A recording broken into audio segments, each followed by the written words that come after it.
Assalamualaikum warahmatullahi wabarakatuh. Alhamdulillahirabbil alamin. Alhamdulillahilladzi hadana lihadza wa ma kunna linahtadiya laula an hadanallah. Asyhadu an la ilaha illallah wahdahu la syarikalah wa asyhadu anna Muhammadan abduhu wa rasuluhu la nabiyya ba'dah. Rabbana la tuzigh qulubana ba'da idh hadaitana wa hab lana min ladunka rahmah innaka antal wahhab. Allahumma salli wa sallim wa barik ala sayyidina wa habibina wa azimina wa nabiyyina Muhammad. Rabbi shrah li sadri wa yassir li amri wa hlul 'uqdatan min lisani yafqahu qawli. Teman-teman sekalian, alhamdulillah kita panjatkan kepada Allah Subhanahu wa taala untuk nikmat yang Allah berikan kepada kita, kepada bangsa Indonesia, dan mudah-mudahan kita juga sebagaimana diberikan nikmat, tapi juga Allah memberikan kita kemampuan untuk bisa mensyukuri nikmat Allah. Karena nikmat yang tidak disyukuri itu akan berujung dengan malapetaka dan penyesalan.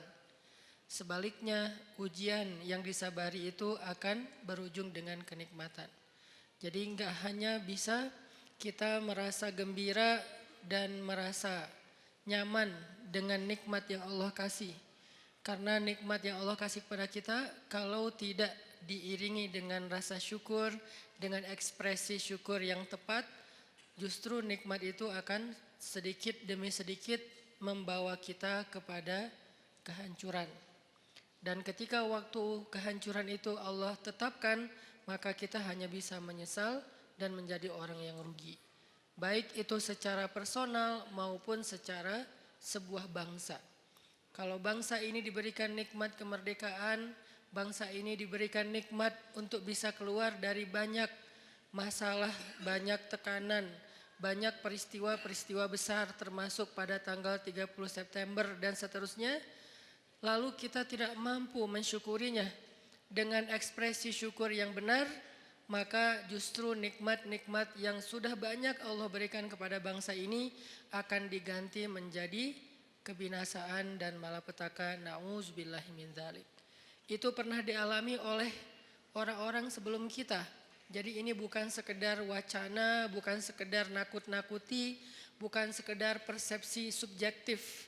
Tapi ini udah dialami oleh orang-orang sebelum kita. Makanya Al-Quran sendiri yang maha benar selalu mengangkat sejarah sebagai contoh. Padahal Allah cukup mengatakan jangan kayak gitu. Artinya apa yang Allah larang itu udah pasti rugi.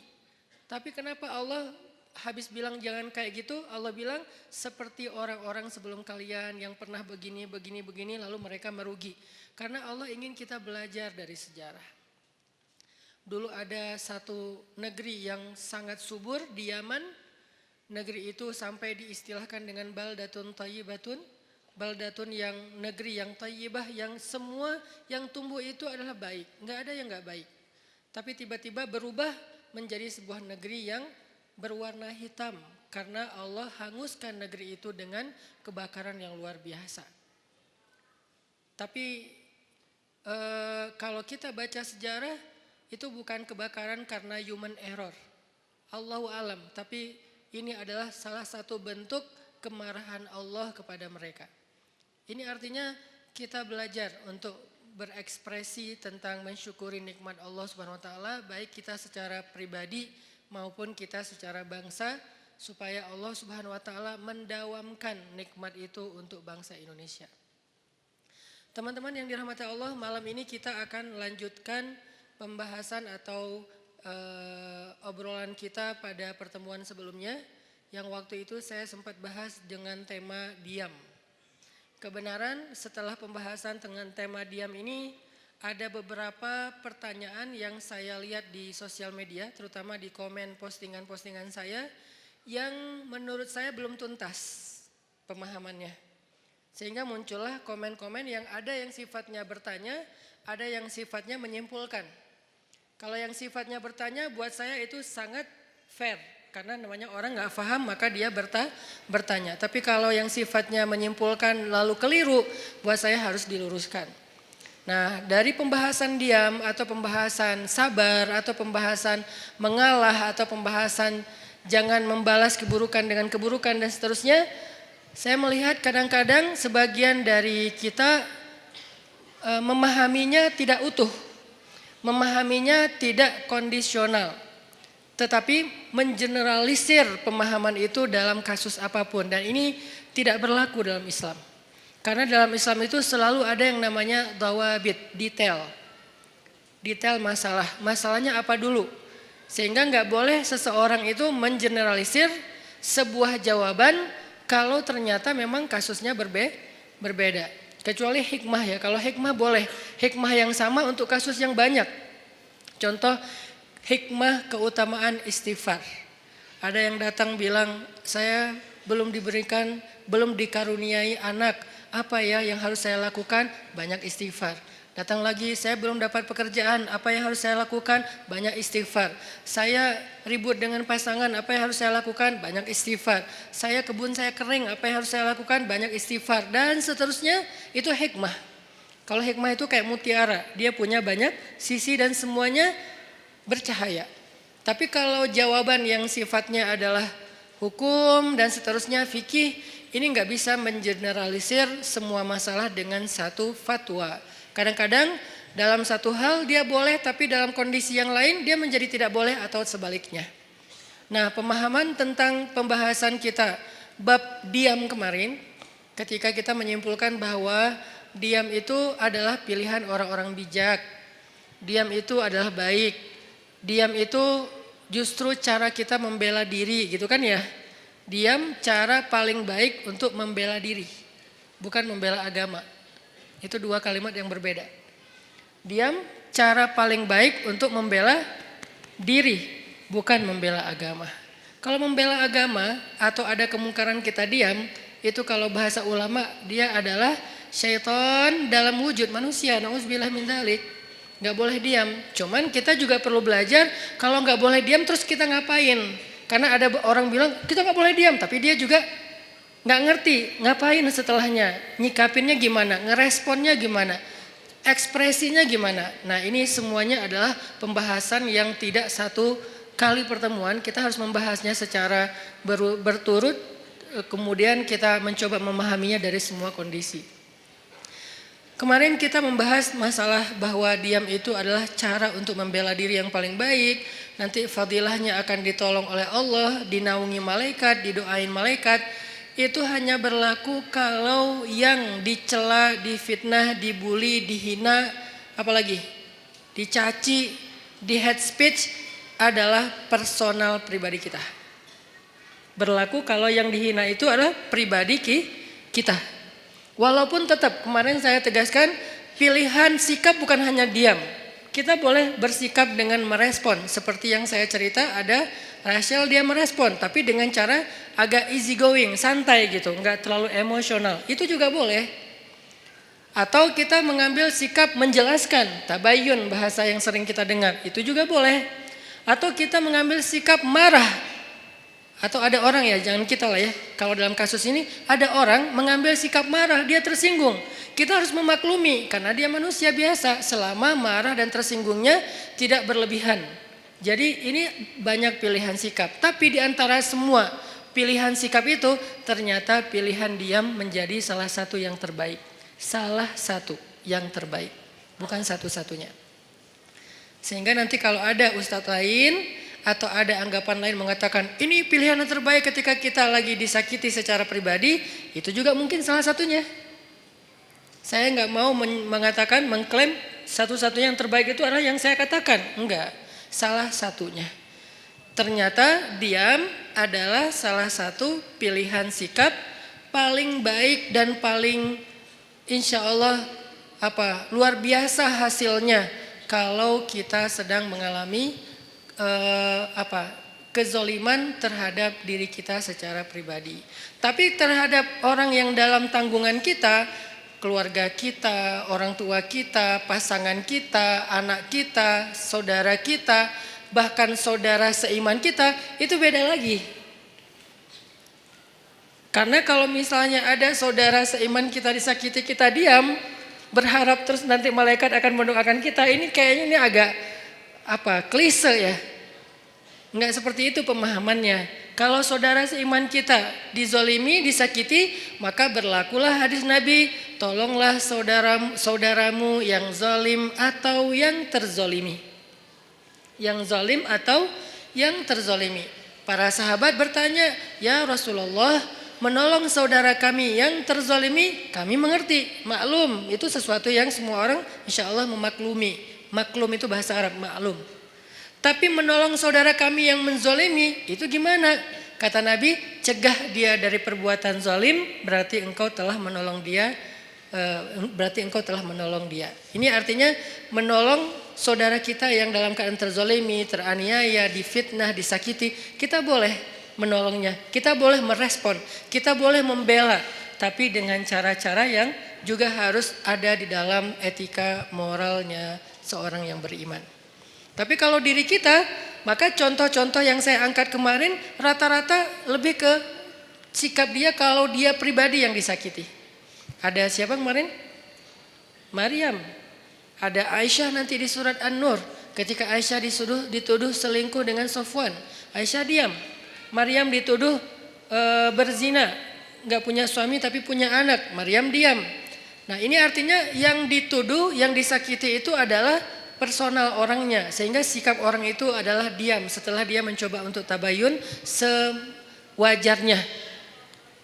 Sekali, dua kali setelah itu tidak dilanjutkan karena sudah dijelaskan, sehingga tidak berlanjut dengan perdebatan. Itu adalah tutorial diam dalam kondisi ketika kita sedang disakiti. Lalu bagaimana kalau misalnya yang dibully, yang difitnah, yang dicela, yang dihina itu adalah agama. Bukan pribadi kita, tapi agama. Contoh yang bagian dari agama udah gak bisa dipisahin itu pertama adalah masalah Allah sebagai Rabb. Sembahan, pencipta, pemilik, pemelihara, harapan kita, tempat kita bergantung. Pokoknya dengan segala keluasan makna Rabb. Kalaupun gak utuh, agar mudah dipahami kita menyebutnya Tuhan. Walaupun itu bukan kalimat yang bisa menjelaskan secara utuh dari makna Rabb. Tapi setidaknya sedikit menjelaskan kepada kita, oh Allah berarti Tuhan. Kalau Allah sebagai Tuhan yang dicela gimana? Kalau Nabi sebagai Rasulullah, kekasih Allah, teladan kita, kekasih kita yang dicela gimana? Kalau syariat yang dicela gimana? Kadang-kadang bukan dicela secara langsung, tapi dibikin jadi tidak berharga. Itu juga mencela kan? Ada hal yang sakral dalam agama dibilang sesuatu yang biasa aja. Ini nih sesuatu pencelaan dengan cara yang tidak langsung terhadap agama. Nah, gimana kita responnya? Apakah kita diam? Apakah kita merespon? Terus gimana cara kita ngerespon? Itu yang akan kita bahas pada malam ini. Jadi bisa dibilang malam ini tuh kayak diam part 2 lah. Jadi masih tema yang sama tapi kelanjutannya supaya kita dapat tambahan angle. Oh kalau angle-nya gini ternyata sikapnya gak sama, berubah lagi. Oh ternyata kalau angle-nya ini hasilnya beda lagi gitu. Ini adalah kelanjutan dari pembahasan pada pertemuan kita yang sebelumnya. Oke, sebelum kita membahas lebih lanjut tentang diam part 2 ini, cara kita menyikapi orang yang menyakiti hal-hal yang prinsip dalam keimanan kita, Allah, Rasulullah, syariat, Al-Quran, hadis, ulama, apalagi orang soleh, termasuk bahkan saudara, keluarga, masyarakat, tetangga, mukmin disakiti, gimana sikap kita? Maka sebelumnya yuk kita sama-sama tilawah dulu firman Allah di dalam surat Ali Imran ayat 181. Di sini ada cerita yang berkaitan dengan tema kita. Karena menjelaskan sesuatu dengan cerita itu kayaknya akan jauh lebih universal. Surat Ali Imran ayat 181.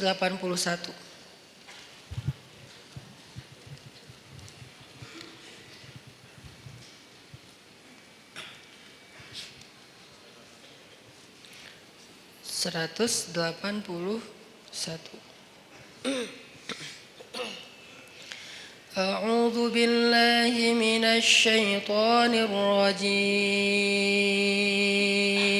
Silakan.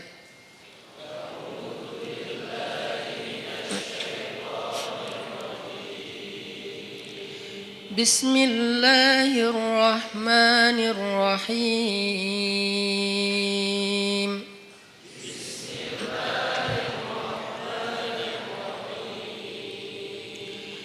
لقد سمع الله قول الذين قالوا إن الله فقير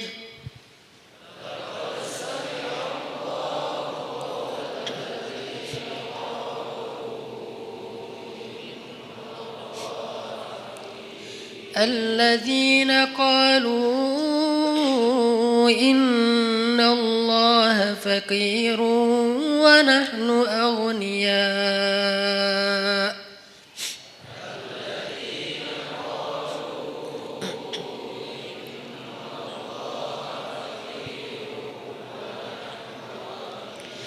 سنكتب ما قالوا وقتلهم الأنبياء بغير حق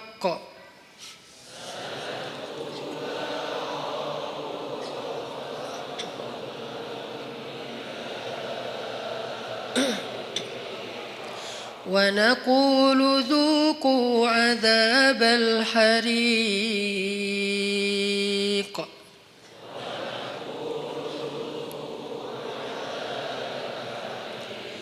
ذلك بما قدمت أيديكم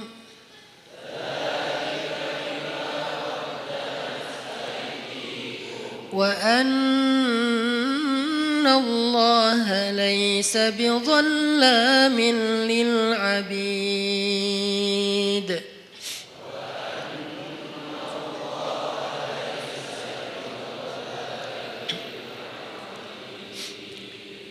Nah, sebelum kita baca terjemah, saya pengen ceritain dulu sedikit adegan yang berkaitan dengan ayat ini.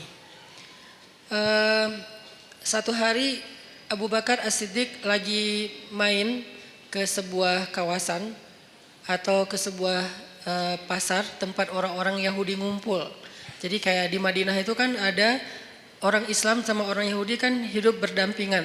Cuman seringnya orang Yahudi ini bikin masalah. Mereka membatalkan perjanjian, mereka mengganggu kaum muslimin, mereka menyebarkan fitnah, termasuk salah satunya fitnah Aisyah selingkuh. Akhirnya satu demi satu kabilah Yahudi itu kemudian diusir oleh Nabi karena berkali-kali melanggar perjanjian.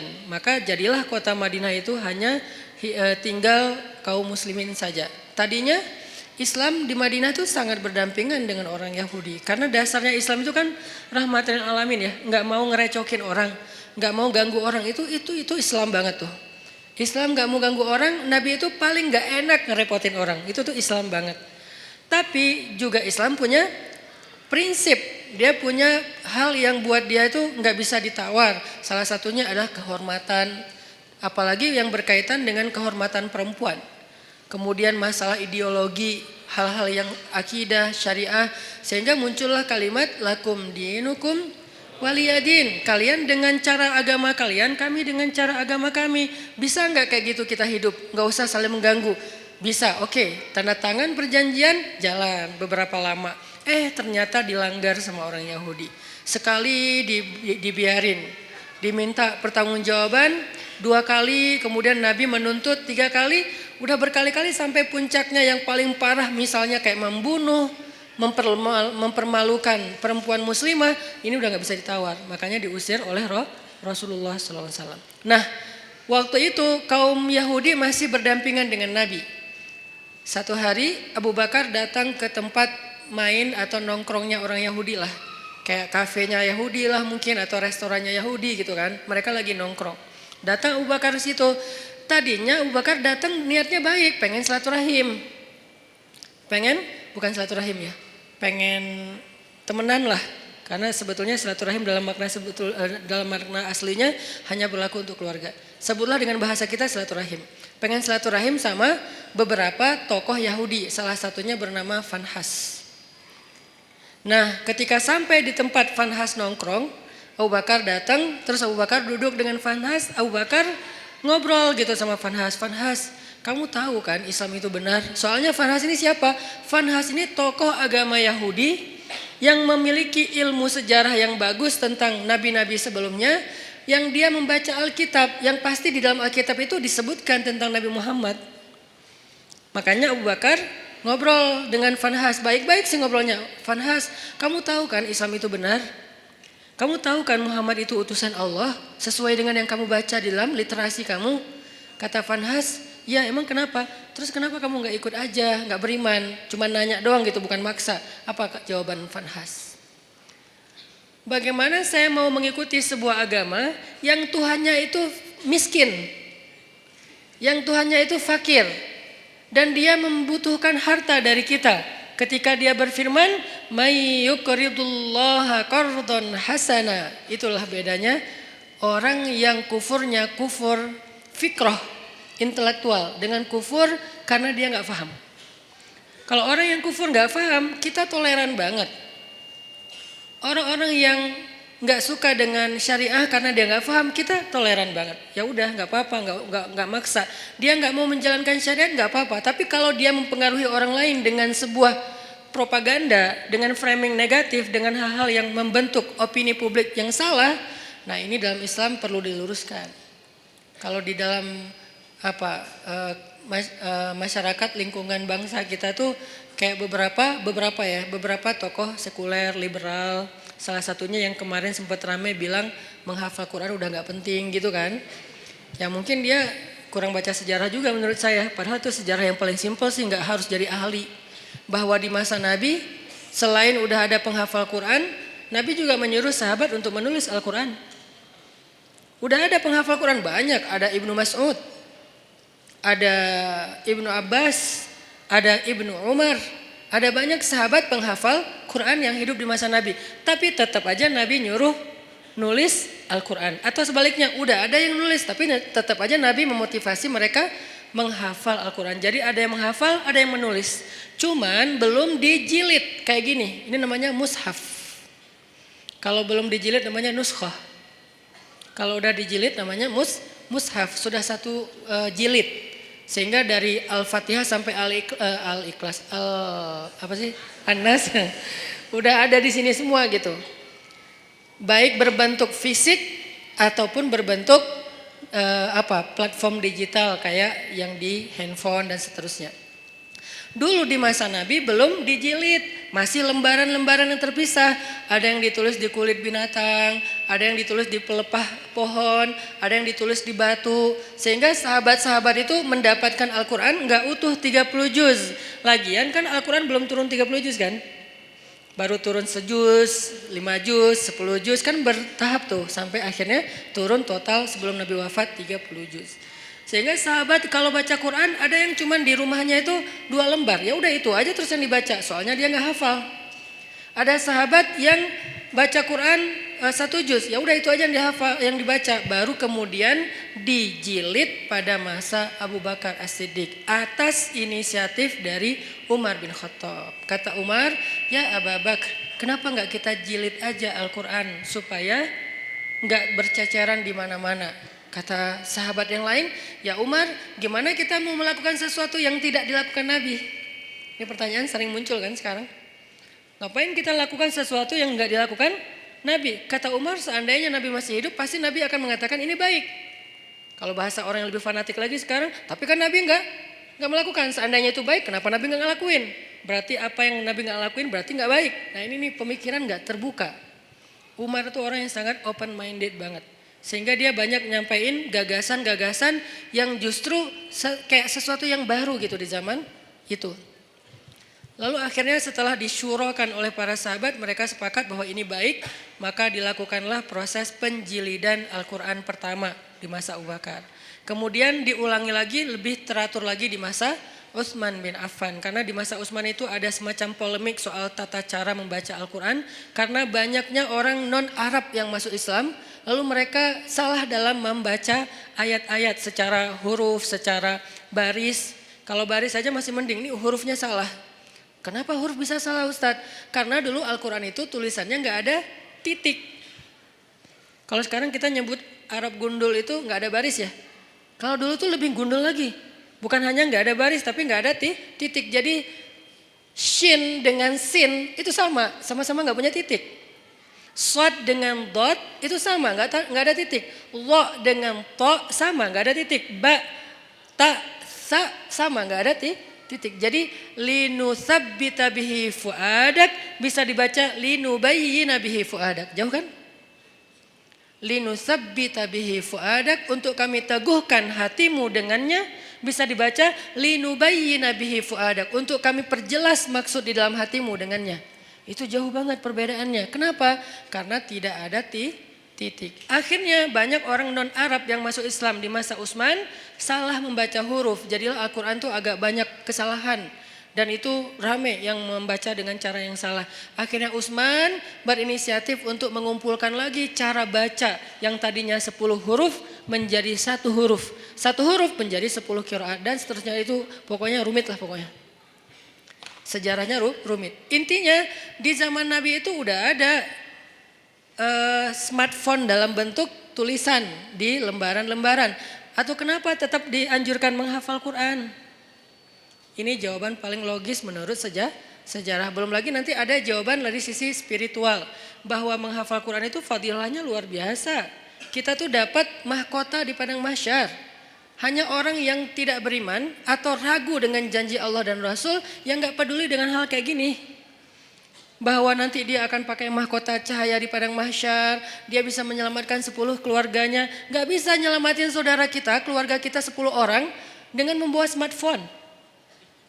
Di padang mahsyar, ya Allah, di smartphone saya nih ada Al-Quran, boleh gak saya selamatin keluarga saya? Jangankan keluarga, mantan aja gak bisa. Coba gimana?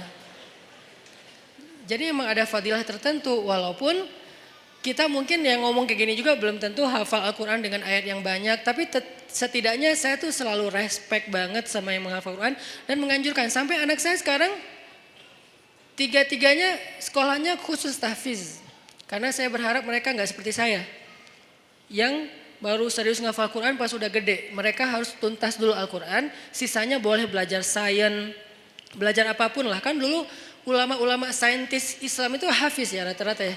Jadi kayak ngafal Quran tuh bukan buat mereka, bukan karena mondok, bukan jurusan agama. Itu emang udah kayak jadi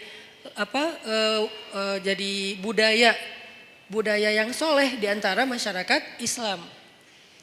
Aisyah pondok tahfiz, Maryam pondok tahfiz yang pulangnya sebulan sekali. Yang saya cerita, saya juga kadang-kadang bete gitu, gak bisa ketemu anak. Tapi harus sabar. Yahya masuk TK tahfiz. Yang dari TK itu udah mulai belajar tahsinnya pakai bahasa Arab, bukan pakai bahasa Indonesia. Dia menghafal huruf pakai bahasa Arab. Yang saya pernah sekali tampilin di YouTube ya, yang alifun Allah kayak gitu-gitulah. Saya juga nggak hafal, dia hafal. Artinya saya respect banget dan berharap banget anak-anak menghafal Quran untuk nyelamatin saya nanti di akhirat gitu. Karena saya ngerasa kayak siapa tahu kalau saya belum pantas masuk surga dan belum cukup amalnya, disyafaatin oleh pastinya setelah Rasulullah SAW adalah anak yang hafiz. Gak bisa pakai smartphone, gak bisa pakai Google Drive untuk menyelamatkan keluarga kita di padang mahsyar, apalagi dapat mahkota. Tapi menyimpannya di smartphone, Google Drive boleh-boleh aja, ikhtiar kita untuk memudahkan mendapatkan Al-Quran ketika mau dibaca. Gak masalah pakai smartphone, cuman menghafal dia pasti punya kelebihan sendiri. 1 huruf yang dihafal itu pasti beda. Nah ini adalah orang-orang yang pemikirannya membahayakan, ngaco. Nah Fanhas sama. Orang-orang yang tidak beriman tapi dia mempengaruhi orang lain dengan kesalahpahaman terhadap kebenaran. Itulah Fanhas. Sehingga dia mengatakan Allah itu fakir, kami itu kaya. Dan itu bukan kata saya loh ya, kata Fanhas. Orang-orang yang awam kan gampang percaya yang gini-gini. Karena Allah berfirman, "May yuqridullaha qardan hasana fayudha'ifahu ad'afan katsira." Siapa yang meminjamkan harta terbaiknya kepada Allah, nanti Allah ganti berlipat ganda. Kalimatnya meminjam. Makanya saya kan pernah posting, yuk kita pinjamkan harta kita kepada Allah. Ada yang komen kan, Allah kok minjam. Ini Ustadz makin lama makin aneh ngomongnya, ngelantur ke sana kemari. Itu bukan kata-kata saya, kata Al-Quran. Tapi kalimat meminjam di sini bukan Allah nggak punya harta. Apa maksud dari kalimat meminjam di sini? Allah pengen ngejamin bahwa harta kita itu nggak hilang, cuma dipinjam bentar, entar dibalikin lagi. Itu maksudnya. Kalau Allah minta kan berarti hilang dong. Kalau Allah pinjam entar dibalikin lagi, dan Allah itu nggak pernah ingkar janji. Ditambah lagi ada kalimat Allah ngebalikinnya nggak sesuai dengan yang dipinjam, dibalikin berlipat kali, berkali lipat. Karena tadi kebalik jadi kebalik juga kata-katanya, dibalikin berkali lipat. Nah di situ juga dikritisi sama si Vanhas. Kata Vanhas, kalau gitu Allah menggunakan sistem riba dong. Kan kita nggak boleh riba. Allah melarang kita riba, tapi dianya sendiri pakai cara riba. Gara-gara dia lagi butuh duit, nggak punya harta, minjam ke kita, biar kita mau, akhirnya dia pakai cara riba. Nggak fair dong Allah kalau kayak gitu. Marah Abu Bakar. Langsung ditonjok sama Abu Bakar Vanhasnya. Gubrak. Wah, Abu Bakar aja yang selama ini kalem, diam aja.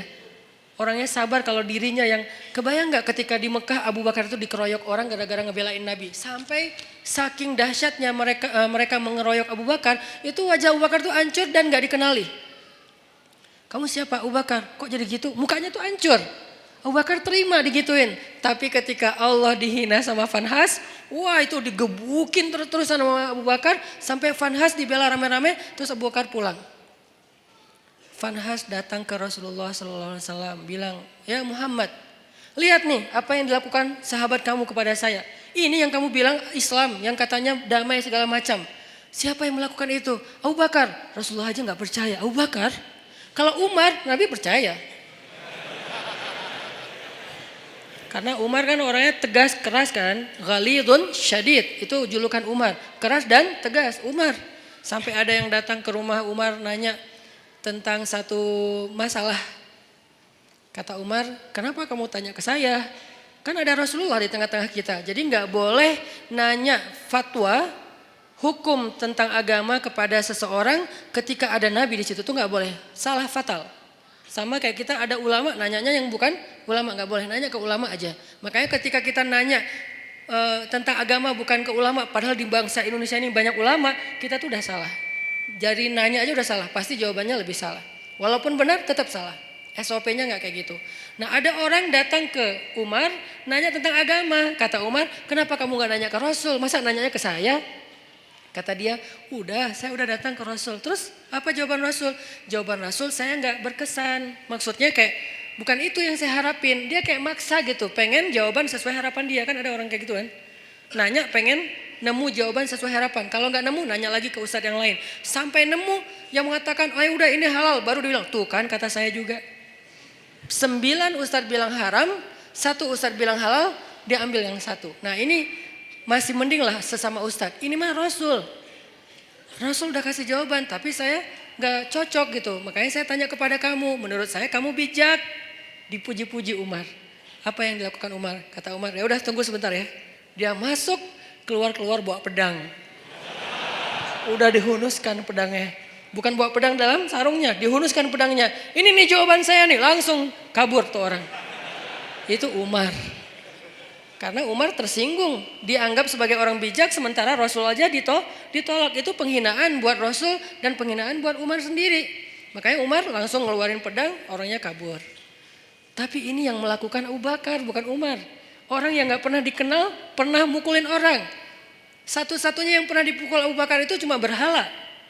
Ketika dia masih kecil, diajak ayahnya untuk ngelilingin tawafin berhala. Ayahnya yang tawaf, Abu Bakar duduk nungguin. Pas ayahnya udah pergi, berhala itu dilemparin sama Abu Bakar.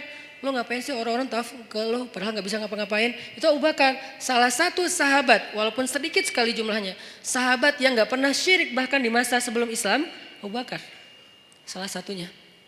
Abu Bakar, Khadijah, Ali. Ini orang-orang yang dari sebelum Islam pun mereka gak pernah syirik, gak pernah nyembah berhala. Tapi yang lain pernah lalu bertaubat dan masuk Islam, kemudian menjadi lebih baik. Abu Bakar yang melakukan. Rasulullah, Abu Bakar, dipanggil Abu Bakar. Lalu Nabi nanya baik-baik karena ini Abu Bakar nih. Orang yang wibawa, orang yang baik hati, orang yang lembut. Gak boleh langsung dipercayai aja nih omongan, apalagi nih Fanhas yang ngomong.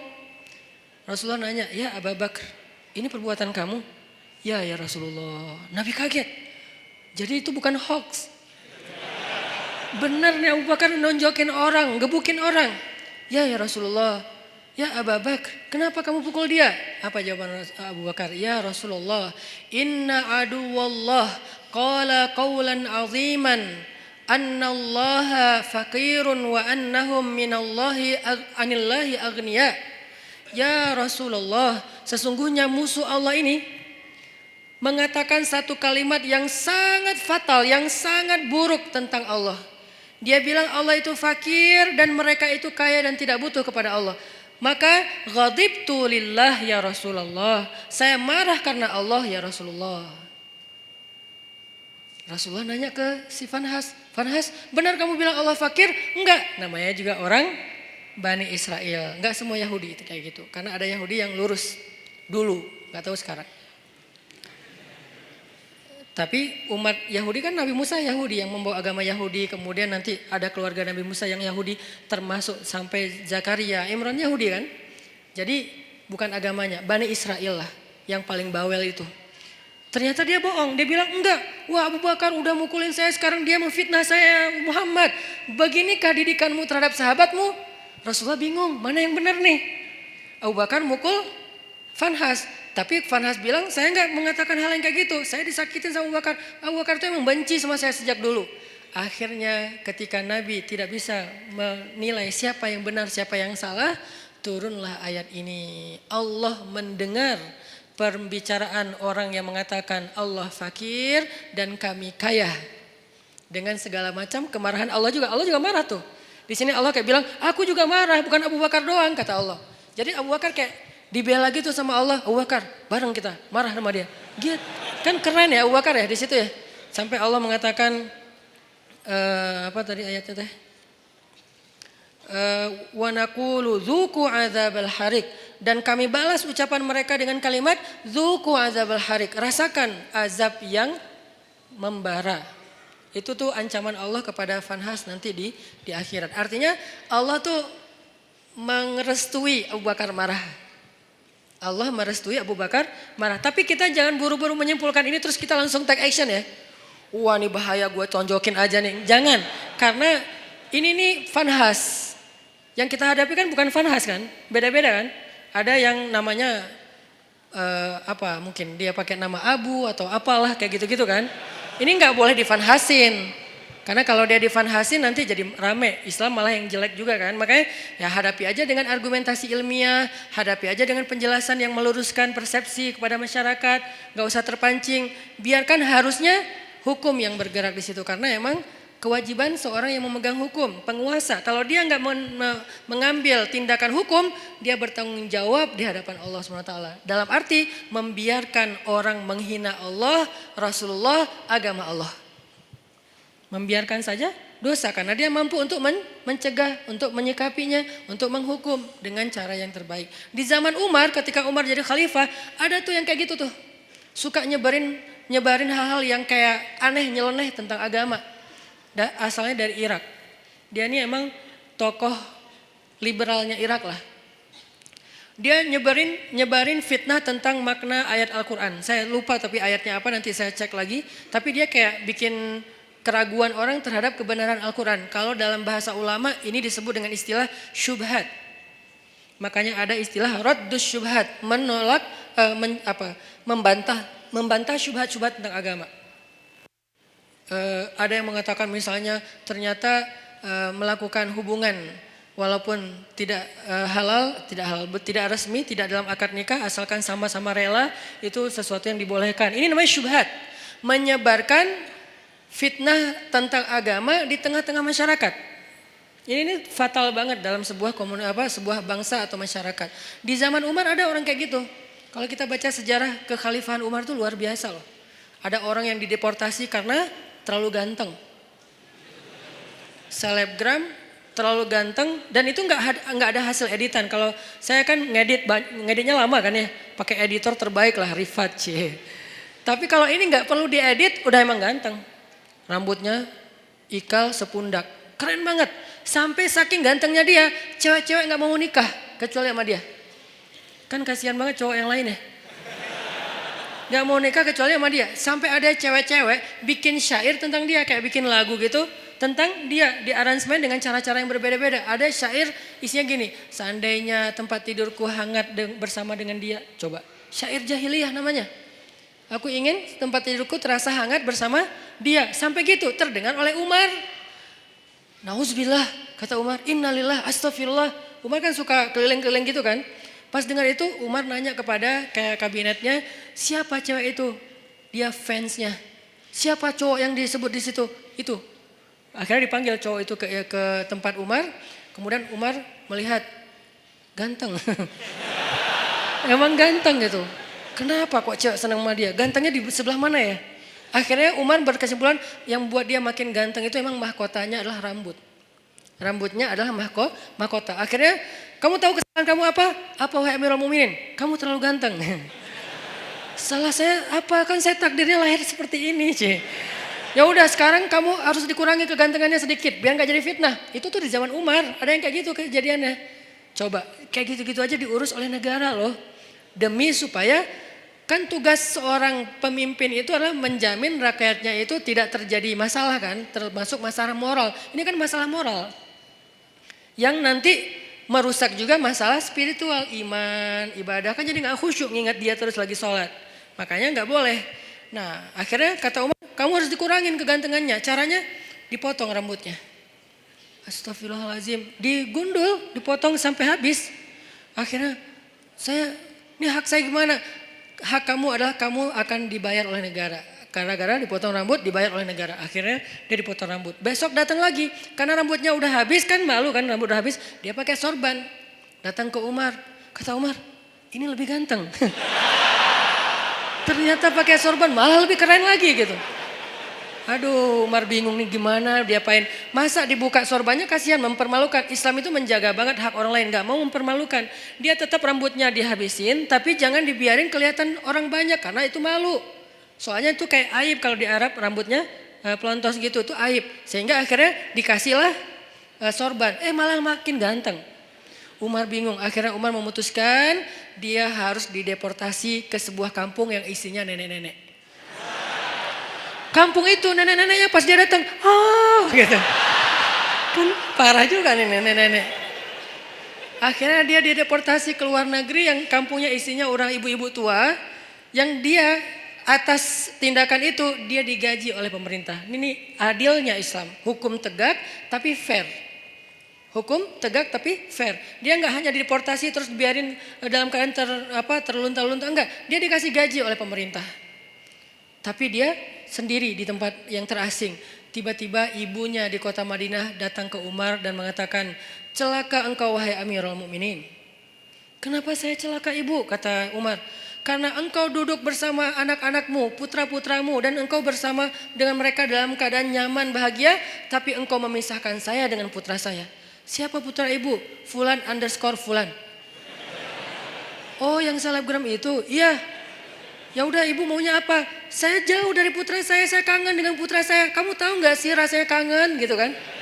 Terus gimana maunya ibu? Saya pengen ketemu putra saya. Ya udah akhirnya diputuskan oleh Umar, ibunya juga ikut dengan anaknya tinggal di sana dibiayai oleh negara. Itu tuh masa kekhalifahan Umar sampai hal-hal kayak gitu diurus. Termasuk laki-laki yang dari Irak tadi, orang sekuler Irak yang pengen ngacak-ngacak pemikiran umat Islam tentang Al-Quran. Dia mengatakan ini lihat nih ayat nih kayak gini-gini. Tapi dia ngomongnya kemana? Dia ngomongnya di pasar, bukan di majelis para ulama. Bukan di masjid, di pasar. Karena kalau di pasar kan jarang ada ulama nih. Sehingga orang percaya aja sama dia, sama omongannya.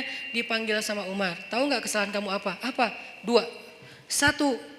Kamu sudah menyebarkan fitnah agama di tengah-tengah masyarakat sehingga mereka ragu tentang Al-Quran. 2. Kalau kamu gak ngerti ayat itu harusnya kamu tanya kepada ulama bukan nanya kepada orang awam. Atas kesalahan yang fatal ini maka saya hukum kamu dengan dicambuk. Karena dia udah nyebarin banyak fitnah. Orang sampai ragu nggak mau lagi baca Quran. Orang menganggap Al-Quran itu nggak otentik segala macam. Itu kan banyak kan obrolan orang sekuler tentang kayak gituan. Akhirnya dicambuk dan diancam. Kalau kamu masih melakukan hal yang sama, maka saya akan berikan hukuman yang lebih berat. Akhirnya dia pulang ke Irak dan sejak itu dia taubatan nasuha. Itu terjadi. Nah, Vanhas kayak gitu banget. Yang nyebarin fitnah tentang agama Allah. Allah fakir, Allah itu riba dan seterusnya. Sehingga akhirnya Allah turunkan ayat tadi dan Allah membela Abu Bakar As-Siddiq.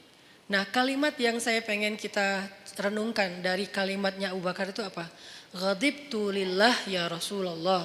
Saya marah karena Allah ya Rasulullah. Apa pelajarannya di sini? Ternyata Islam itu juga menganjurkan marah. Menganjurkan cinta, menganjurkan maaf, menganjurkan sabar, menganjurkan tersinggung, menganjurkan marah, menganjurkan membalas. Ada semuanya, tapi kondisinya berbeda-beda, konteksnya berbeda-beda. Kalau kita salah konteks, nggak jadi ajaran Islam lagi. Itu yang harus kita pelajari. Jadi bukan hanya agama cinta, tapi juga ada anjuran untuk supaya kita marah dalam kondisi tertentu. Bagaimana nggak marah ketika ada seorang perempuan muslimah dihina, dibuka auratnya, dilecehkan, masa kita nggak marah? Rasulullah aja marah ketika ada perempuan muslimah lagi belanja di masjid, di pasar, belanja di pasarnya Yahudi, terus dilecehkan sama cowok-cowok anak muda Yahudi. Diapain? Roknya tuh diikat pakai tali, digantung ke tiang gitu. Pas dia jalan, kan kesingkap karena ketarik tali kan, sehingga auratnya kelihatan. Dia malu nangis, dibela, digunting tuh tali sama seorang laki-laki pemuda muslim. Digunting talinya. Marah orang-orang Yahudi yang ngeprank si cewek ini nih. Mereka bilang, lo gak usah ikut-ikutan, ini bukan urusan lo. Ini saudari saya muslimah, saya harus membela sesama orang yang beriman. Lagian kalian zalim, ini kan kejahatan moral. Kalian gak punya akhlak kepada perempuan, gak menghargai perempuan. Terjadi adu mulut lama-lama karena dia sendiri dikeroyok meninggal. Udahlah menghina perempuan, membunuh laki-laki yang mencoba membela perempuan tadi. Nabi langsung marah. Langsung dikumpulkan bala tentara yang kuat-kuat oleh Nabi menuju kepada kabilah itu, dikepung tuh kabilahnya. Setelah dikepung, Nabi memberi mereka kesempatan, 2 pilihan. 1, pergi, 2, perang. Ini namanya marah fisabilillah. Jadi ada jomblo fisabilillah, ada mutusin fisabilillah, ada balikan fisabilillah, semuanya ada fisabilillahnya. Apa maksud saya fisabilillah? Ada jalan yang dibolehkan oleh Allah, ada kondisi yang dibolehkan oleh Allah. Jomblo fisabilillah itu kayak gimana? Jomblo yang sabar, yang tetap istiqomah, yang gak berputus asa dengan berbuat dosa, itu tuh fisabilillah banget. Jadi itu bukan bahasa-bahasa nyeleneh. Justru itu sebuah ungkapan sederhana yang di dalamnya tuh terkandung banyak hikmah yang saya harapin kayak gitu. Jadi bukan jihad fisabilillah. Jihad fisabilillah, ada juga jihad fisabilillah taghut. Orang yang berjihad bukan karena Allah. Begitu juga dalam urusan yang lain. Ghadibtu lillah ya Rasulullah. Saya marah karena Allah ya Rasulullah. Berarti apa? Di antara cabang-cabang iman adalah emosi. Perasaan cinta, perasaan malu, perasaan takut, perasaan marah, itu semuanya bagian dari iman. Kalau ada orang mengatakan iman itu hanya cinta, sampai ada kalimat, ya Allah kalau saya beribadah karena saya penginkan surga, tutup surga itu dari saya. Kalau saya beribadah karena saya takut neraka, masukkan saya ke neraka. Saya beribadah hanya karena cinta kepadamu. Ini membentur-benturkan 2-3 hal yang sebetulnya 3-tiganya baik. 1, roja, mengharapkan surga. Itu baik, bagian dari iman. 2, khauf, takut neraka. Itu juga bagian dari iman. 3, mahabbah, cinta kepada Allah. Itu juga bagian dari iman. 3-tiganya emosional, perasaan. Ternyata iman itu juga menyangkut urusan perasaan. Sehingga pertanyaannya, sudah berimankah perasaan kita? Jangan-jangan yang baru beriman lisan kita. Asyhadu an la ilaha illallah, asyhadu anna Muhammadar Rasulullah. Lisan kita beriman. Apakah hati kita beriman? Yaitu yakin. Apakah perasaan kita beriman? Yaitu takut kepada neraka, mengharapkan surga, mengharapkan ampunan Allah, cinta sama Allah, kangen sama Allah, cinta sama Rasulullah. Itu kan imannya perasaan. Sudah berimankah pikiran kita? Artinya pikiran kita itu yadhkurunallaha qiyaman wa qu'udan wa ala junubihim. Ingat Allah terus. Dalam keadaan berdiri, duduk, berbaring itu kayak simbol dari totalitas kehidupan dia. Ingat Allah terus. Itu berarti pikirannya sudah beriman. Sudah berimankah tangan kita yang tercegah dari menyakiti orang lain? Sudah berimankah kaki kita yang tidak mau melangkah ke tempat-tempat dosa? Sudah berimankah sekujur tubuh kita dengan segala bentuk amal solehnya? Termasuk perasaan. Sehingga orang yang tidak marah ketika agamanya dihina, orang yang tidak marah ketika Allah dihina, Rasulullah dicela, itu tuh berarti imannya, perasaannya belum utuh keimanannya. Saya nggak bilang nggak beriman ya, karena itu terlalu ekstrim menurut orang tidak beriman. Tapi dalam bab itu dia belum utuh keimanannya, belum baik keimanannya. Karena harusnya dia marah. Cuman yang harus kita perjelas juga adalah gimana cara kita marah. Gimana cara kita mengekspresikan marah. Marah harus, tapi mengekspresikannya ada banyak cara dan itu sangat kondisional. Gak bisa digeneralisir. Tapi marah harus. Tersinggung harus. Coba kalau ada yang menghina ibu kita, marah gak? Marah pasti, gak mungkin gak marah. Salah gak kita marah? Nggak salah, cuman gimana cara kita marah kan gitu kan. Waktu kecil dulu kan suka gitu kan. Ada teman kita menghina ayah kita dengan dibuat foto ayah kita di tanah terus diinjak-injak. Nih ayah kamu nih gitu kan ya. Akhirnya kita, wah lu menghina ayah gua. Akhirnya berantem, waktu kecil kan suka gitu tuh. Ngalamin gak sih masa-masa kayak gitu? Udah gak ada ya? Kalau yang milenial mungkin gak ngalamin. Kalau saya kan sebelum milenial, udah agak tua. Dulu pernah ngalamin masa-masa si bolang kayak gitu tuh. Terus kita kayak bikin kertas, tulis nama ayah saya Abdurrahman, nama ibu saya Kartini. Jadi ibu saya Kartini itu cuma saya yang boleh nyanyi itu. Ibu kita Kartini, cuma saya karena ibu saya Kartini namanya. Kartini Abdurrahman, nih gua injak-injak nih gua sobek-sobek nih. Wah bener nih lo cari masalah sama gua. Akhirnya berantem atau dibales kalau nggak berani berantem, nulis juga nama ayah dia sama ibu dia. Kita sobek-sobek juga, ujung-ujungnya sih berantem juga. Kenapa kita marah? Karena kita cinta sama orang tua kita, nggak mungkin enggak. Kadang-kadang kita kayak sebel sama ibu kita, tapi kita nggak rela ada orang menghina ibu kita kan. Kadang-kadang kita kayak beda pendapat sama orang tua kita, tapi kita nggak rela ada yang menyakiti orang tua kita. Itu tuh udah pasti. Umumnya kayak gitu, hanya anak durhaka yang nggak kayak gitu. Umumnya orang kayak gitu. Gimana pun dia nggak dekat sama orang tuanya, gimana pun dia kayak nggak nyaman dengan orang tuanya, kadang-kadang berdebat, berselisih sampai marah, tapi dia nggak rela orang menyakiti orang tuanya. Apalagi ini lebih dalam rasanya daripada masalah keluarga. Kenapa bisa gitu Ustadz? Karena suatu hari Umar bin Khattab datang kepada Nabi mengatakan, ya Rasulullah, aku mencintaimu lebih dari apapun kecuali diriku sendiri. Cinta itu perasaan, bagian dari iman. Kata Nabi, belum sempurna wahai Umar. Artinya belum cukup wahai Umar. Belum cukup iman kalau hanya baru mencintai Rasul lebih dari apapun juga selain diri sendiri. Belum cukup wahai Umar. Artinya imannya belum utuh. Terus gimana ya Rasulullah? Katakan aku mencintaimu lebih daripada apapun termasuk diriku sendiri. Ya Rasulullah, aku mencintaimu lebih daripada apapun termasuk diriku sendiri. Al-an ya Umar, al-an. Sekarang baru cukup wahai Umar, baru cukup. Dan Umar gak ngomong dengan lisannya saja, dia ngomong dengan perasaannya. Kalau dia udah ngomong itu benar-benar rasanya dalam sedalam itu. Artinya perasaan, emosi bagian dari iman. Sehingga yang harus kita syahadatkan dalam tanda petik, yang harus kita islamkan, yang harus kita cas terus keimanan dalam diri kita, bukan hanya wawasan di kepala kita dengan duduk di taklim, bukan hanya lisan kita dengan mengucapkan kalimatan thayyibah, tapi juga termasuk rasa, perbuatan, akhlak, semuanya harus ditanya, sudah berimankah diri kita? Sudah berimankah akhlak saya? Sudah berimankah pandangan saya? Karena pandangan orang yang beriman tidak akan melihat aurat. Pandangan orang yang beriman tidak akan melihat yang dosa.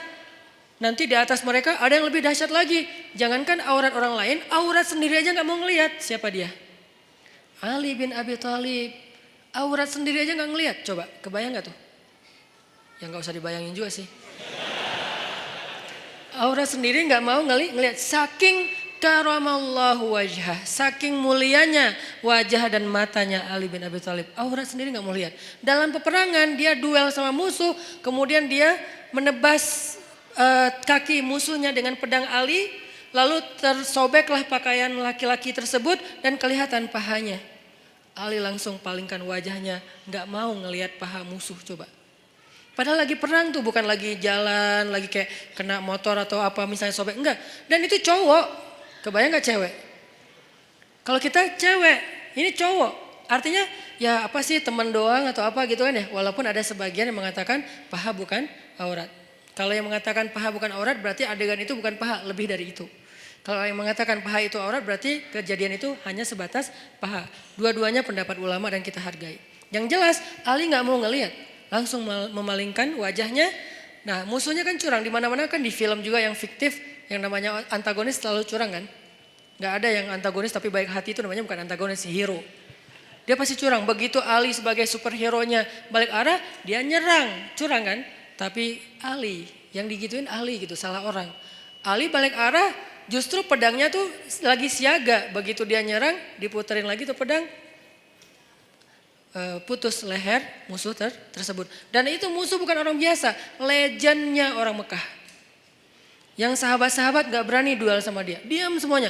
Ali yang berani. Siapa yang mau menantang saya? Diam sahabat yang lain.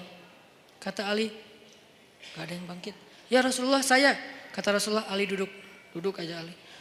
Gak ada cowok di antara kalian yang berani nantang saya. Marah kan Ali digituin kan ya. Sahabat-sahabat diam.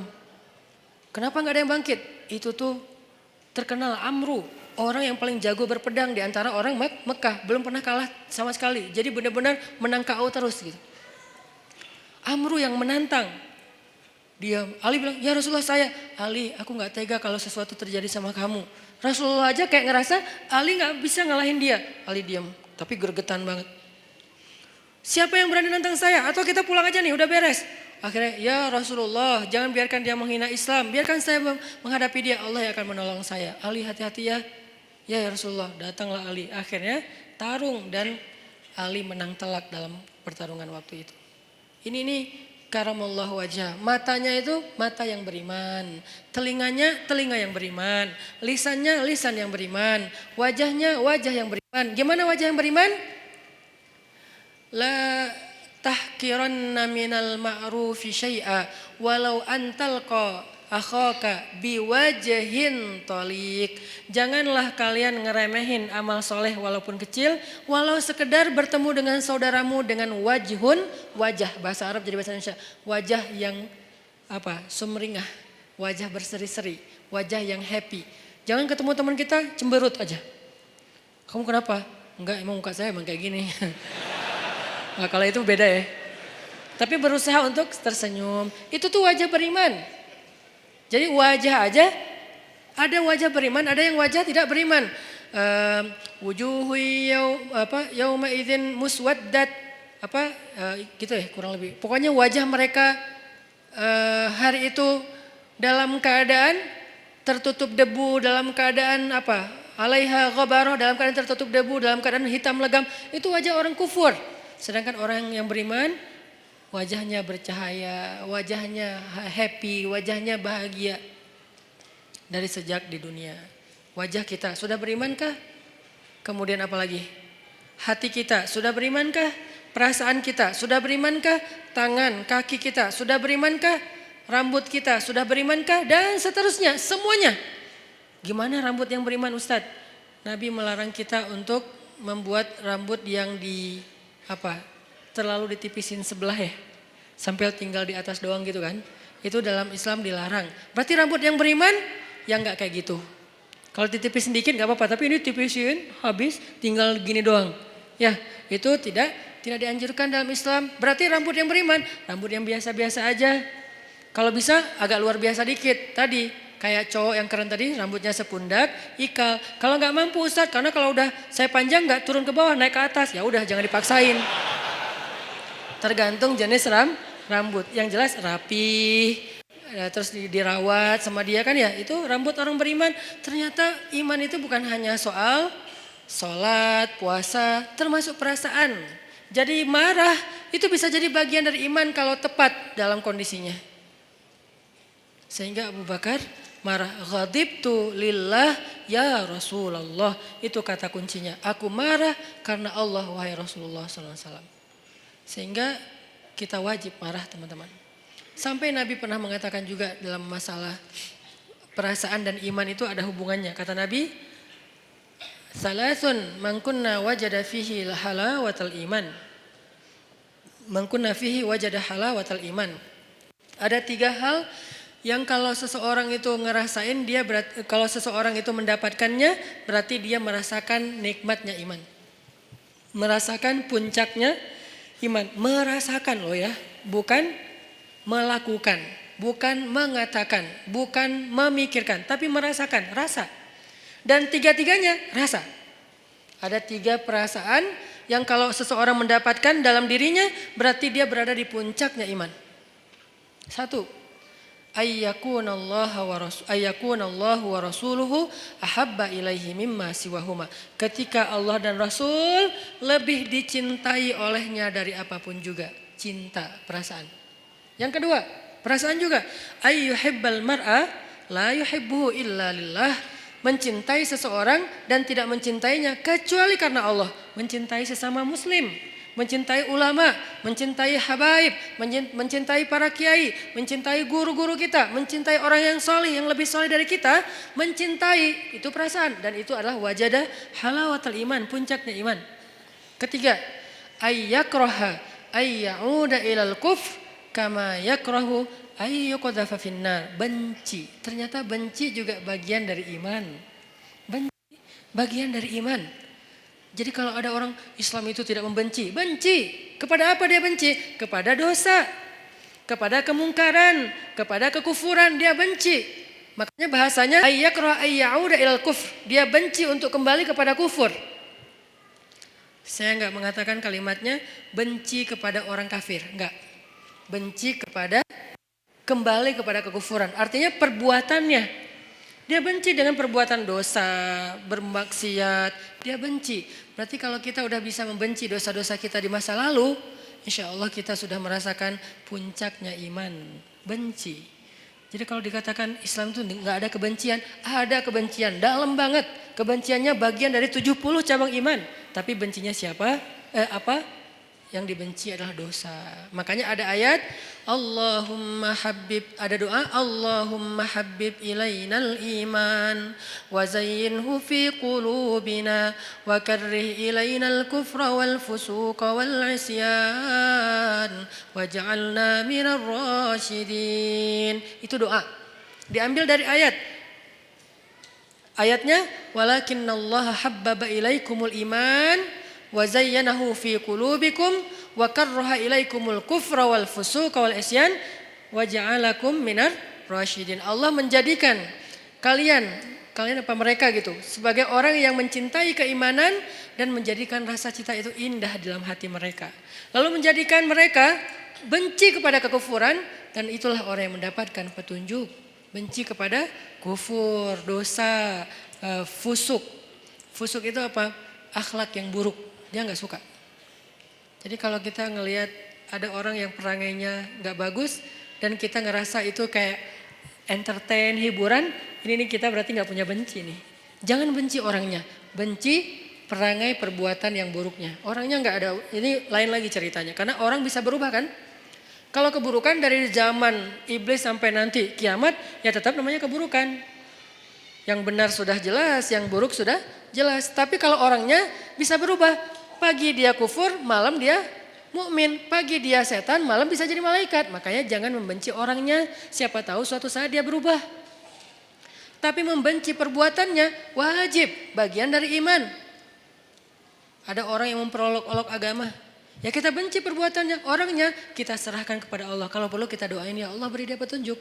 Tapi perbuatannya wajib kita benci. Jangan sampai perbuatan memperolok-olok agama malah kita ketawain seolah-olah itu hiburan. Berarti kita nggak punya benci fisabilillah. Makanya ada marah fisabilillah, ada benci fisabilillah, ada cinta fisabilillah, ada takut fisabilillah, ada kangen fisabilillah. Kangen siapa? Kangen dengan Rasulullah SAW. Seperti kangennya Bilal sampai saking puncak kangennya luar biasa dia nggak sanggup azan. Saking kangennya nggak sanggup azan.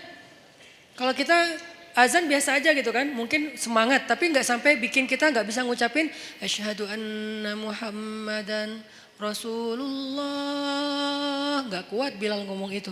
Kenapa? Kalimat itu dia ucapkan dulu ketika Nabi masih hidup dan mendengar. Kalau Bilal azan, Nabi senyum-senyum. Sekarang Nabi udah nggak ada, udah nggak kuat. Udahlah saya nggak bisa. Langsung turun, langsung duduk, diganti sama sahabat yang lain. Itu kangen fisabilillah. Apakah kita punya kangen fisabilillah? Apakah kita punya cinta fisabilillah? Apakah kita punya benci fisabilillah? Apakah kita punya marah fisabilillah? Apakah kita punya memaafkan fisabilillah? Karena semuanya perasaan. Sakit hati fisabilillah ada, tapi ada juga sakit hati yang nggak dibolehin. Baper fisabilillah banyak, makanya baper itu bisa jadi ibadah. Tergantung konteks. Kan baper itu bawa perasaan kan? Benar nggak sih artinya? Salah satu di antara baper yang berpahala yang gimana? Baper ketika sholat. Allahu Akbar. Idza waqa'atil waqi'ah. Udah mulai baper tuh. Bawa perasaan. Begitu disebutkan tentang orang-orang yang golongan kiri. Wah udah gak kuat lagi. Dia nangis, dia gemeteran. Saking gemeteran lututnya gak kuat menanggung beban tubuhnya. Dia tersungkur. Kharru, tersungkur, lalu dia sujud, sujadan, dia sujud, wabukiya, dan dia menangis dalam sujudnya. Siapa dia? Umar bin Khattab, orang yang paling baper dalam sholatnya. Kalau udah baca ayat-ayat kiamat di dalam sholat, Umar baper banget. Makanya ada baper yang negatif, ada baper yang positif. Sehingga semua itu soal perasaan teman-teman. Untuk itu kita perlu belajar, wah saya sedih nih, saya kecewa nih, saya tersinggung nih, saya marah. Nah yang terakhir pertanyaannya gimana cara kita mengekspresikan kemarahan kita Ustadz. Kalau yang dihina itu Allah, Rasulullah, Islam, bahkan orang tua kita, keluarga kita, apa yang harus saya lakukan? Jangan membalas keburukan dengan keburukan, itu prinsipnya. Tadi dibacakan di sholat isya kita, idfa billati hiya ahsan, balaslah dengan cara yang lebih baik, walaupun kita marah. Lalu bagaimana dengan cerita Abu Bakar As-Siddiq? Tapi di situ bukan hanya ada satu tokoh, ada Fanhas. Nah, apakah kita tahu persis yang kita hadapi itu Fanhas? Jangan-jangan kita menjudge Fanhas banget ini, padahal dia bukan Fanhas. Dia bisa jadi adalah orang Badui yang mengencingi Masjid Nabawi. Kan itu juga perbuatan yang menghina Islam kan? Dia datang ke Masjid Nabawi, dia buang air kecil di situ. Lalu Umar udah siap-siap tuh, saya penggal nih kepalanya nih, saya penggal nih. Kata Rasulullah, ya Umar, mahlan, tunggu Umar. Ya Rasulullah, dia udah menghina masjid, dia menghina agama kita dan segala macam. Dia tuh masuk ke masjid buang air kecil loh. Lebih dahsyat. Nabi kemudian mengatakan, tunggu, jangan ganggu dia. Maksudnya kalau sahabat langsung nyuruh dia pergi kan terganggu, soalnya dia lagi menyelesaikan hajatnya kan, kepotong kan terganggu kan, sakit. Akhirnya beresin dulu, tunggu. Udah beres, yuk kita cari air, ambil air, bersihin. Udah disiram sama sahabat, dipanggil dia sama Rasulullah. Kamu dari mana? Dari kampung ini, oh pantesan. Dia tuh orang pedalaman yang tidak tahu peradaban. Di tempat dia, semua tempat itu toilet. Karena buat mereka tuh kan biasa aja, maaf ya. Di beberapa tempat kita ngelihat kadang-kadang orang buang air sembarangan kan. Karena dia rata-rata orang yang berpendidikan rendah, orang yang mungkin tidak belajar, orang yang belum modern, belum berperadaban. Buat dia biasa aja kayak gitu, malah kadang-kadang gak malu. Nah laki-laki ini kayak gitu kondisinya, orang jahil, orang badui, orang pedalaman, gak pernah belajar. Dia gak tahu kalau ini tempat suci, dia buang air aja di situ. Ditanya sama Nabi dari mana, dari tempat ini. Oh kamu tahu gak ini tempat apa? Gak tahu. Ini tuh rumah ibadah kami, di sini kami menyembah Allah, kami belajar, kami duduk di sini, kami menjaga kesuciannya. Tadi kamu sudah mengotori tempat ini. Oh saya nggak tahu, saya nggak ngerti, maafin saya ya nggak apa-apa. Terus Nabi ngobrol panjang lebar sama dia, sampai saking baiknya Nabi bisa membuat dia terkesan dengan obrolan Nabi, akhirnya dia masuk Islam. La ikraha fiddin, tidak ada paksaan dalam agama, tapi yang ada ta'liful qulub, membujuk hati. Kemarin pas saya jalan ke Korea, saya ngobrol sama Chan, sama sekali saya nggak mau ngomongin Islam di depan dia kalau dia belum bertanya. Tapi alhamdulillah sepanjang saya di sana nggak ngomongin Islam sama sekali. Pas pulang baru semalam dia posting foto-foto kita di sana, dia bilang sekarang saya merasa tertarik untuk belajar Islam setelah bertemu dengan Ustadz Hanan dan keluarga. Ternyata kok asik banget, santai, saya nggak dipaksa, saya nggak dimarah-marahin. Pas saya salah membeli makanan Korea, apa namanya teh? Apa? Bukan samyang. Ya cireng lah pokoknya. Cireng Korea gitu ya. Kimbap. Nah, pas lagi beli kimbap kan ada porknya kan. Cuman dia nggak dimasukin ke dalam gulungan kimbap itu, dia kan salah. Tapi saya malah saya malah bayarin, bukan membeli, saya malah bayarin. Karena udah terlanjur dibeli, pasti harus dibayar. Akhirnya kalau belum terlanjur dibeli, saya nggak akan beli. Tapi karena udah terlanjur dibeli dan pasti Chan akan bayar, saya bayarin. Tapi saya nggak mau makan, saya ngomong ke dia pelan banget. Chan maaf ya, maaf banget nih. Saya tahu kamu niatnya baik, tapi maaf karena kamu nggak paham tadi itu ada pork di situ.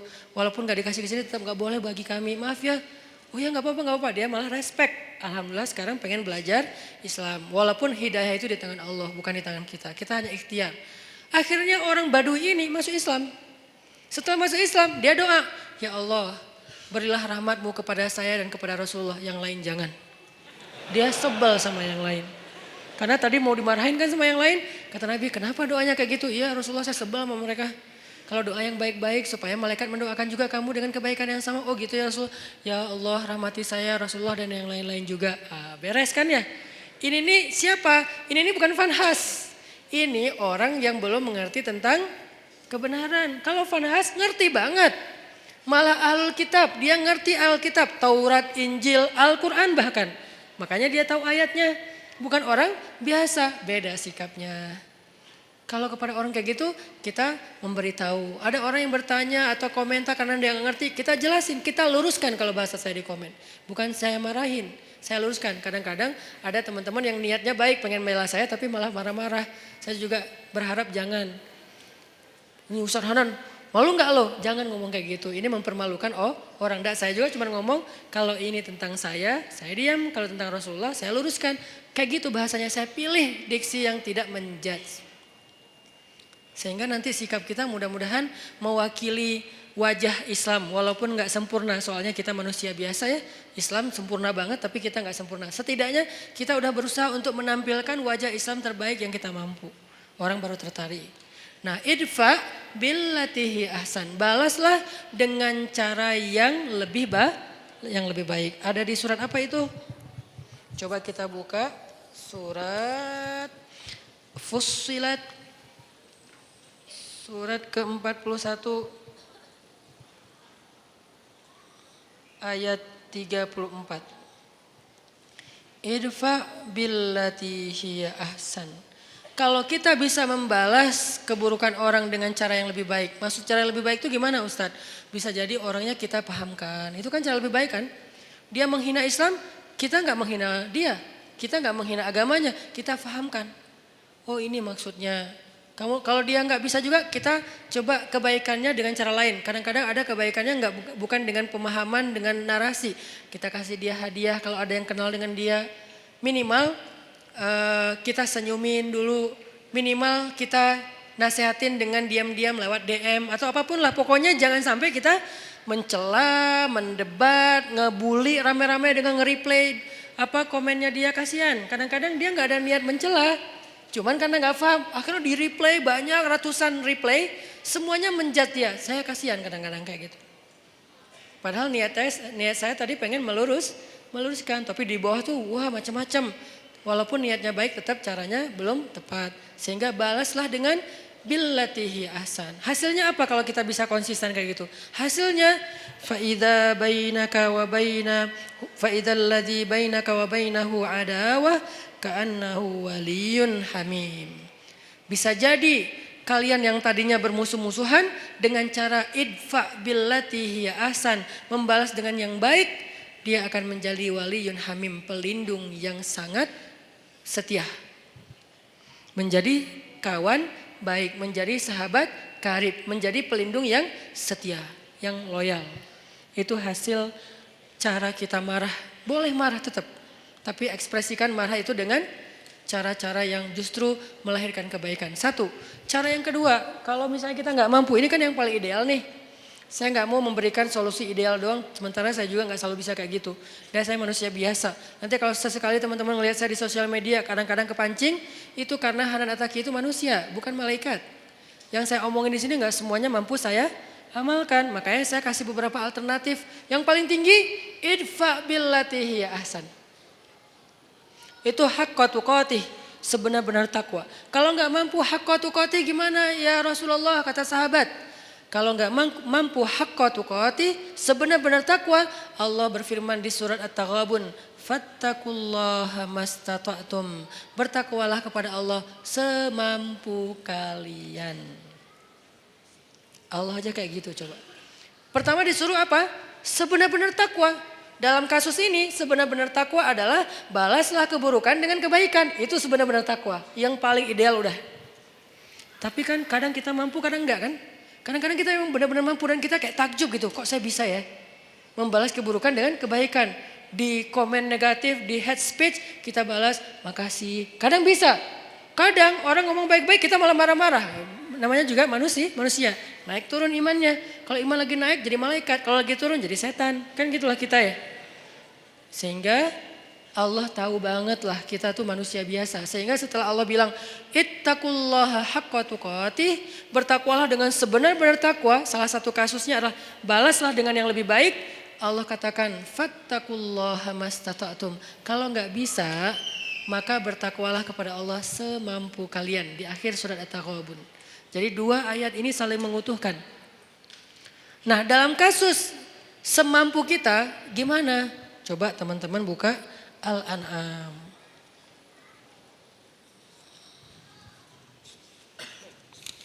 Di surat Al-An'am ayat 68. Coba lihat surat Al-An'am ayat 68. Wa idza ra'aital ladzina yakhuduna fi ayatina fa'rid 'anhum hatta yakhudu fi haditsin ghairihi. وَإِمَّا يُنْسِيَنَّكَ الشَّيْطَانُ فَلَا تَقْعُدْ بَعْدَ الذِّكْرَى مَعَ الْقَوْمِ الظَّالِمِينَ. Kalau ada orang yang memperolok-olok ayat Allah, yang memperolok-olok agama Allah, yang memperolok-olok syariat Allah, maka janganlah kamu maka berpalinglah kamu dari mereka. Itu kalau kita nggak bisa membalas dengan yang lebih baik. Udah berpaling aja, jangan ikut-ikutan. Di grup, ya udah. Diam. Live group Ustadz, ya mungkin ayat ini salah satu ayat tentang anjuran untuk live group. Kalau isi grupnya terus-terusan, semuanya kompak, hanya ngomongin yang nyeleneh-nyeleneh, kayak hal-hal yang aneh tentang agama, syubhat, ya udah kita dianjurkan oleh surat Al-An'am ayat 68 untuk live group. Ini juga live group fisabilillah. Live group karena Allah, bukan karena kita masalah personal. Saya nggak nyaman lagi di situ, kenapa? Saya sering dicuekin, itu bukan fisabilillah. Kalau saya broadcast nggak ada yang respon. Kalau teman saya broadcast semuanya nyamber. Kayaknya mereka nggak senang sama saya. Udahlah saya live aja. Itu tuh bukan fisabilillah. Boleh nggak Ustadz? Boleh. Tapi bukan fisabilillah. Jangan bilang-bilang ini fisabilillah loh ya. Enggak. Tapi kalau isinya gibah, isinya fitnah, isinya berita bohong, isinya mencela, isinya hal-hal yang nggak penting. Bukan nggak penting, hal-hal yang dosa. Maka kata Allah, a'rid hanhum, tinggalkan mereka. Tinggalkan mereka dalam konteks sosmed, live group, unfollow. Atau minimal gak usah terlibat. Terus kata Allah, kalau setan membuat kalian lupa dengan anjuran ini, anjuran untuk pergi ninggalin mereka, maka janganlah kamu tetap di situ ketika kamu ingat. Sampai tegas banget Allah suruh pergi. Kalau kita lupa nih, soalnya kan kita manusia biasa. Mereka ngomong segala macam, kita diam aja. Tapi kita nggak pergi. Nah kalau kita pas ingat, aduh, oh iya ya, ini udah ngomongin tentang agama yang aneh-aneh nih.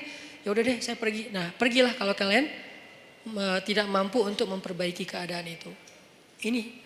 Jadi kalau kita nggak bisa memberitahu dengan baik-baik, nggak bisa menjelaskan, kadang-kadang kita kalah kalah jumlah. Kita sendiri yang lain rame-rame dan mereka kayak kuat banget argumentasinya, sombong pula. Kalau argumentatif doang masih bisa lah, tapi ini disertai dengan sombong kan susah ya. udah tertutup hatinya, udahlah pergi aja, nggak usah diladenin debatnya. Itu cara kedua. Kalau nggak bisa, idfa billati hiya ahsan. Dua cara inilah yang disebut dengan ittaqullaha haqqa tuqatih. Nggak mampu ya Allah, ittaqullaha mastata'tum, semampu kali.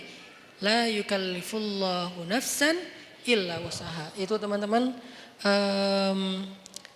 obrolan kita tentang moral yang dikaitkan dengan iman. Bab diam part kedua atau jilid kedua. Supaya kita paham kapan kita harusnya diam, kapan kita harusnya marah, kapan kita harusnya emosi, takut, benci, suka, segala macam itu ada babnya tersendiri supaya tidak salah. Mudah-mudahan ini bisa memperbaiki perilaku kita, behavior kita. Karena saya berharap dakwah saya ini bukan hanya jadi wawasan. Kalau dakwah yang bisa menambah wawasan, teman-teman mendengar ceramah saya sedikit wawasannya. Lebih banyak wawasan dengar ceramah Ustadz Adi Hidayat, Ustadz Abdul Somad. Kalau dengan saya tuh fokus banget dengan daily life. Buat saya kalau hanya wawasan tidak merubah perilaku belum sempurna. Makanya kita bagi-bagi tugas. Ada UAS dan UAH yang mungkin memberi wawasan Islam yang luar biasa.